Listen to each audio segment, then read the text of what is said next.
We had a great dinner. After that, we went back to her bar and started drinking. She seemed smart by not mixing her drinks and stuck to red wine. Then I noticed she was slugging it down quickly, a glass in 2 or 3 gulps. This astonished me. After a few rounds, she started to become a wildcat, standing in the booth and giving me a great personal show in the dress I bought her, and I was going to myself, wow, tonight will be epic back at my hotel.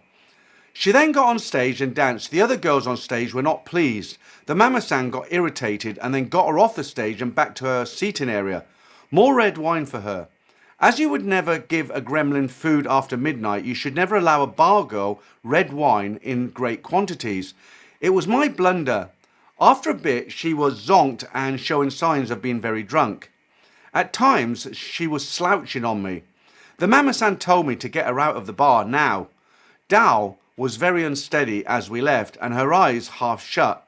I had to get behind her and steer her through the crowd as I steered her into Terminal 21, end of Soy Cowboy, then turning left past the food carts.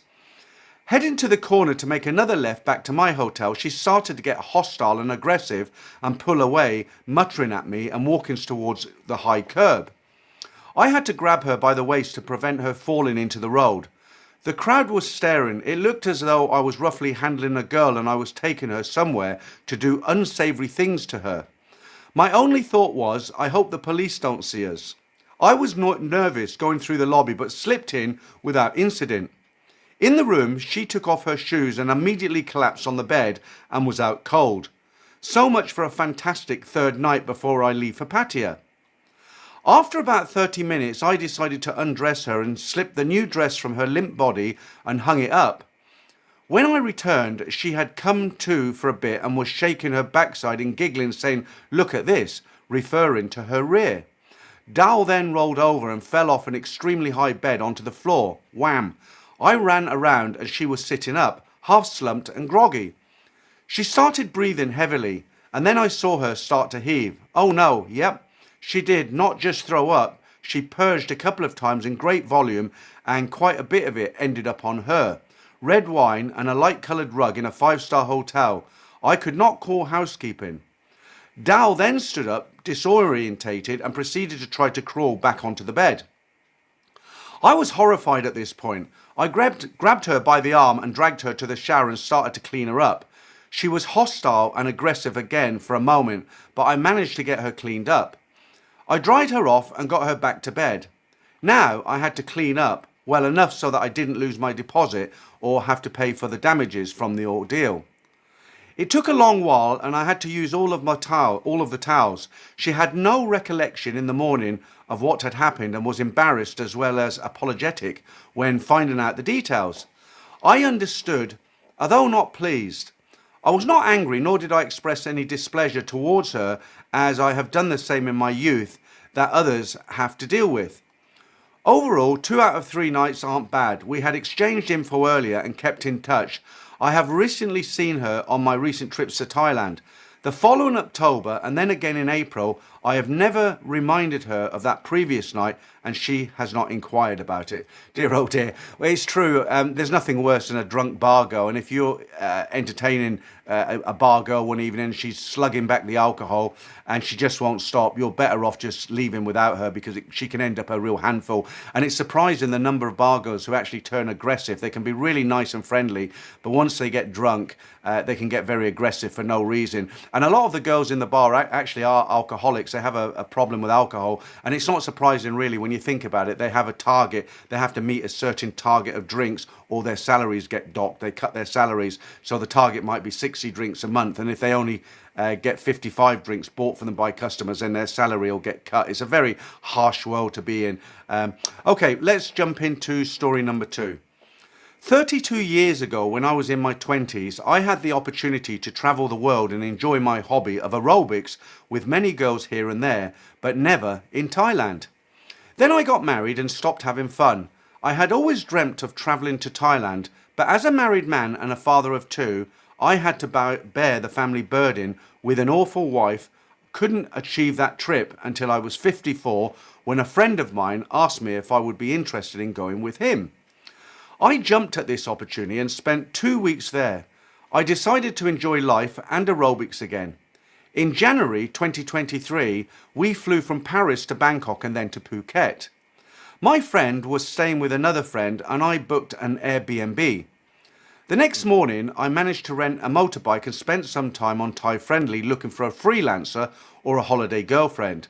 I had a positive contact with Amara, a 39-year-old woman who was neither beautiful nor ugly, but quite average looking, which was okay for me because I'm not particularly attractive either. I asked her whether she wanted to be my holiday girlfriend for 3 days, and she asked me what she would gain in the process. Instead of talking about money, I suggested that we meet in person and discuss. She accepted, asking me if I could drive her since she had no means of transportation. Luckily, I had a motorbike and she was located very close to my condo. So a few minutes later, we met at her place. We had a good mutual feeling and agreed to go to the beach together. I took her on my motorbike and we spent a couple of hours sunbathing and discussing things. Her English was pretty decent. She told me that she came from Isan, where her mother lives with her 13-year-old daughter. She had a regular job as a chef in a fancy restaurant nearby. She was neither a freelancer nor a working girl. She had spent a week on sick leave just before and was still available by chance. Unfortunately, she couldn't swim and was afraid of water, which is a shame in such a beautiful maritime country. But I guess many girls, especially from Isan, are in the same situation. I went swimming on my own, but overall we had a nice time together. We never mentioned money or anything related to a possible relationship. We were simply together at the beach, which is a totally surreal situation for a European. At the end of the afternoon, she suggested that we ride to a well-known place high above the sea with a beautiful sunset. There is a vast area there and a kind of lighthouse museum where you can climb on the roof and enjoy a great view. While we were enjoying the view, I started getting closer to her, then cuddling her, which she seemed to appreciate. I would say that we became together at that moment. After that, we went back to her place. She took a few clothes and stuff and came with me to my condo where she would stay until I left for my next destination. In the evening, we went out for a drink and had dinner in a nice Thai restaurant on the beachfront of Rawai. Back at my condo, we had a shower and became intimate very naturally. I was amazed, even though I knew that it wasn't hard to find a girlfriend for money. In Thailand, I was not expecting to meet a real one less than 24 hours upon arrival. I think that I was really lucky because normally she would have been working in her restaurant and not looking for men on Thai Friendly.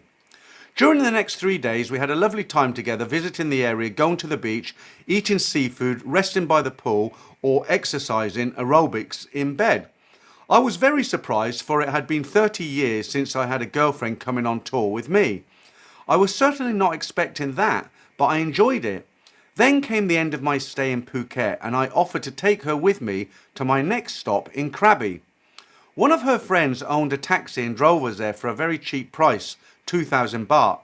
Krabi is a beautiful place, perfect for a girlfriend experience with beautiful beaches, day trips in long-tail boats, fancy bars and restaurants, etc. We had another wonderful time there. However, the 3-day rule was already broken. She genuinely liked me and I was worried that she would get excessively attached to me if we stayed together too long. After all, I was not looking for a long-term relationship and I knew that this would have to end eventually. I was going to Samui afterwards, but I decided to let her go back to Phuket and resume work. Even though she never asked me for any money, I wanted to give her something, and for several days I wondered what amount would be appropriate. Not too much because she was not a working girl, but enough to compensate for her time. She had told me that her monthly income was 20,000 baht and we stayed 5 days together, so I thought that 7,000 baht would be reasonable. On the last morning we parted and I gave her the envelope.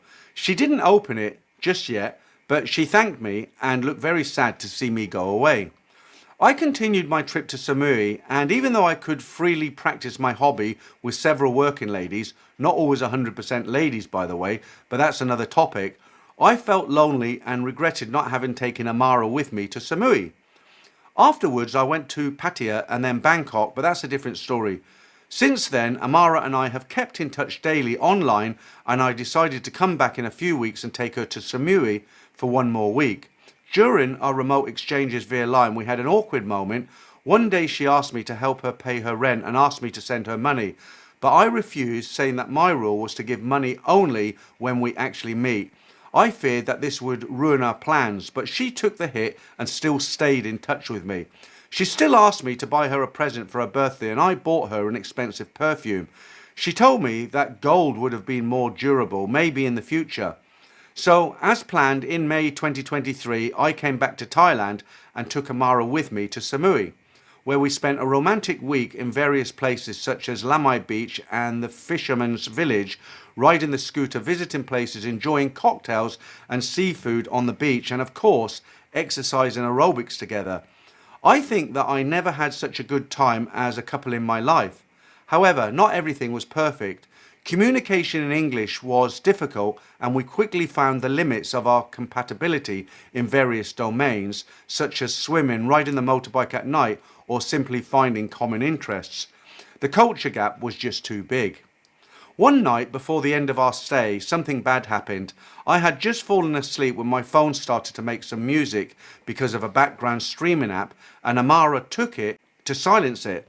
Quite stupidly, I hadn't set the automatic screen lock so she could access it. Doing so, she couldn't resist visiting my line history, and what she saw there did not make her very happy.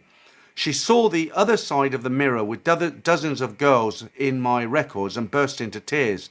I only discovered this in the morning when she made a big fuss, and I had a hard time realizing what had happened during the night. Luckily, she did not kill me in my sleep, storm out of the room stealing my most precious belongings, or do any other crazy things.